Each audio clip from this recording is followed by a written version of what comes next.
اس وقت دنیا کی سب سے اہم خبر ابنائے ہرمز ہے۔ جی ہاں ناظرین، آپ نے صحیح سنا، ابنائے ہرمز وہ راستہ ہے جو ایران نے بند کر دیا ہے، جس کی وجہ سے عالمی مارکیٹ میں تیل کی قیمتوں میں بے پناہ اضافہ ہو رہا ہے، اور پاکستان میں بھی پٹرول اور ڈیزل کی قیمتوں میں اضافہ کر دیا گیا ہے۔ سوال یہ ہے کہ ابنائے ہرمز اہم کیوں ہے؟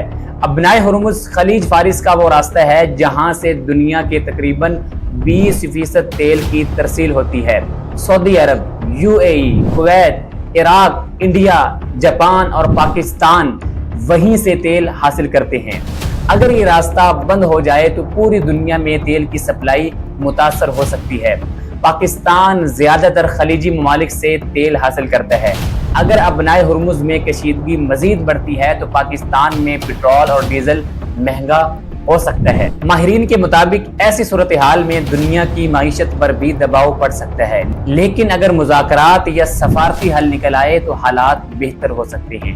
آپ کے خیال میں ابنائے ہرمز کی صورتحال پاکستان کو کس حد تک متاثر کرے گی؟ اپنی رائے کومنٹ میں ضرور دیجیے۔